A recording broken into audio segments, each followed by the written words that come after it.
para adoção. Não consegui adoção nacional, é que eu vou então fazer a adoção internacional. Então, primeiro eu esgoto a possibilidade de adoção por nacionais para depois se analisar a adoção internacional.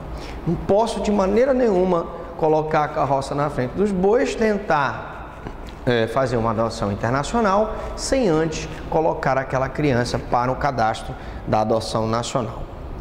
Guarda, né? A guarda pelo ECA é uma forma de colocação em família substituta. Nós já vimos, só tem 3: guarda, tutela e adoção, e é destinada a solucionar a situação de fato. Então eu tenho um casal que, por exemplo, tinha uma empregada doméstica e essa empregada ficou grávida. Quando essa empregada teve um neném, ela chega para o casal e diz: olha, eu queria que vocês ficassem com a guarda do meu filho. E esse casal então vai cuidar daquela criança, vai cuidar da parte do sustento, educação, manutenção de todas as necessidades básicas, e ele então tem a posse de fato daquela criança. Então é destinado a solucionar uma situação de fato. Aquele casal tem a posse de fato e com isso então ele vai pedir a guarda, que é uma criação brasileira. Esta guarda de direito veio para solucionar o problema da guarda de fato. Então, se você tem uma empregada doméstica na sua residência e essa empregada doméstica é menor de 18 anos, o correto é você pedir a guarda dessa adolescente. Por quê? Porque você tem a guarda de fato de uma pessoa menor de 18 anos. E por isso que o Instituto da Guarda de nosso direito é autônomo, ou seja, independe da tutela e da adoção. Eu posso ter apenas a guarda de uma criança.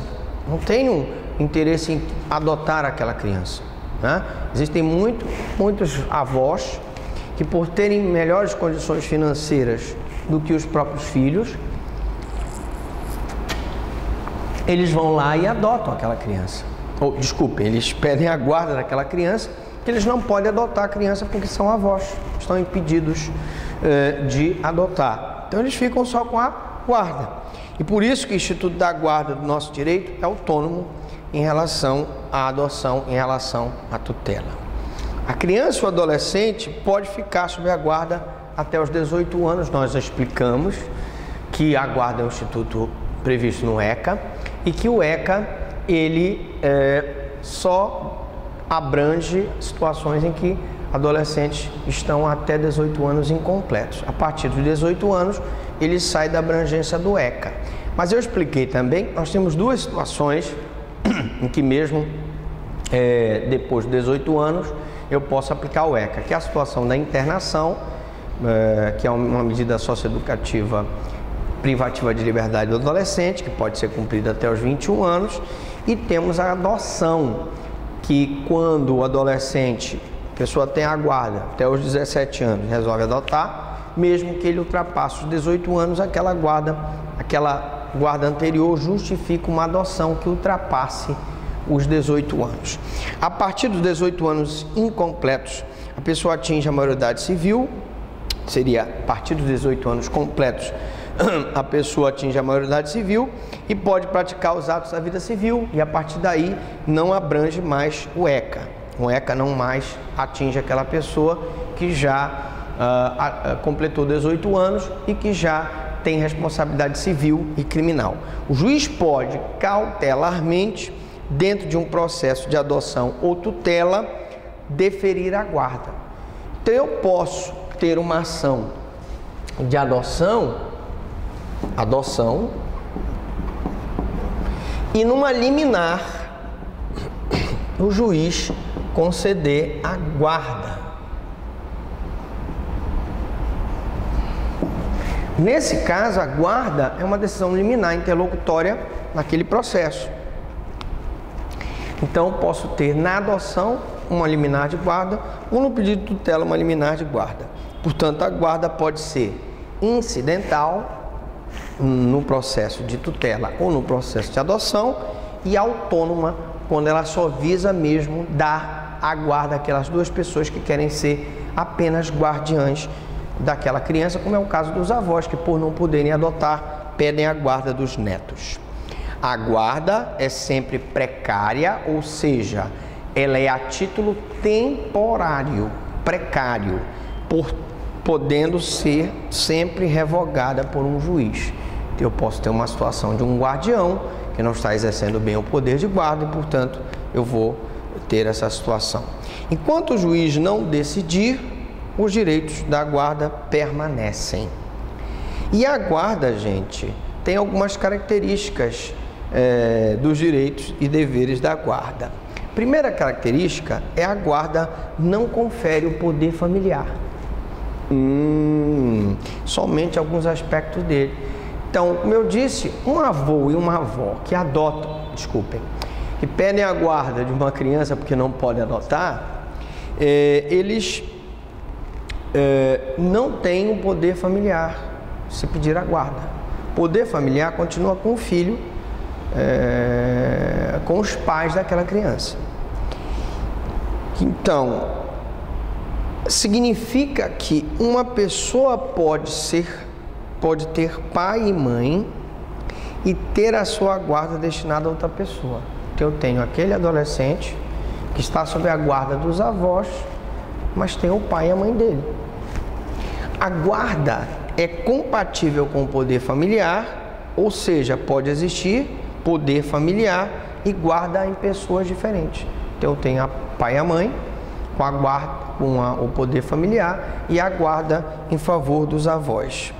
A guarda prevalece sobre o poder familiar, podendo ser oposta contra todos, inclusive sobre quem tem o poder familiar. Então, quem tem a guarda é o avô e a avó. Se o pai e a mãe daquela criança chega e pede aquela criança, o avô e a avó dizem: não, eu sou o guardião, a minha guarda prevalece sobre o teu poder familiar. Então, essa criança não vai contigo.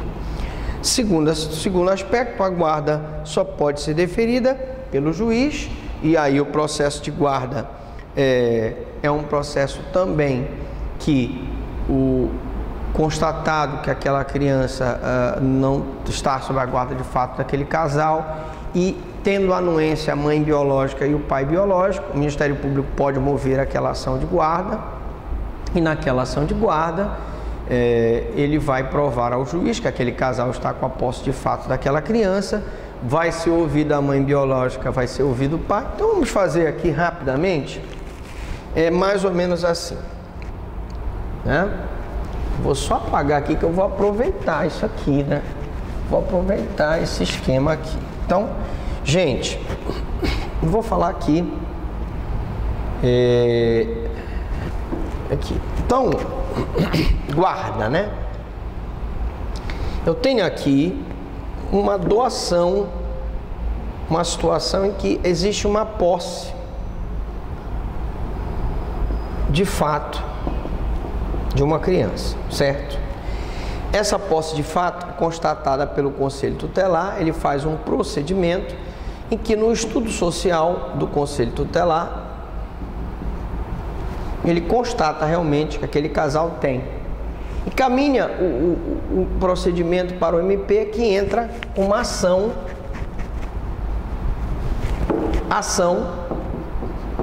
de guarda.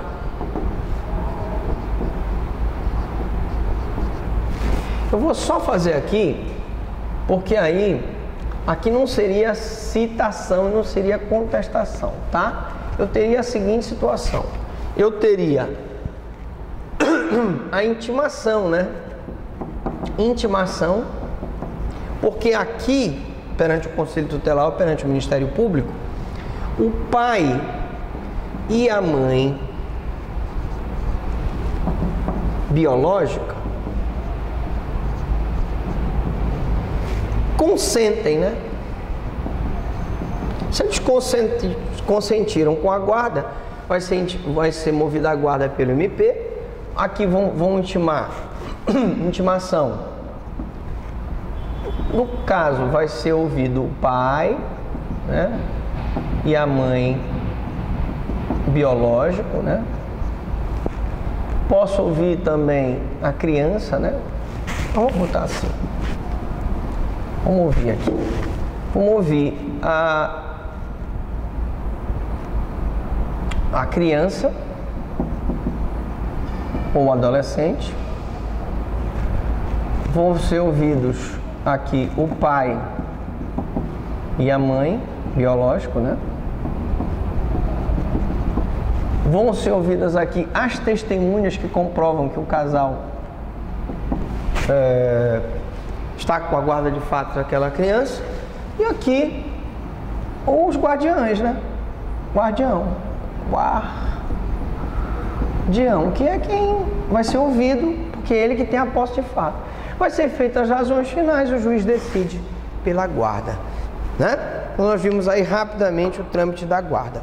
A guarda só pode ser deferida pelo juiz mediante oitiva do MP. Já vimos que a oitiva do MP, quando ele não mover a ação for movida pela defensoria, ela é sempre obrigatória, porque o Ministério Público aqui é custos legis.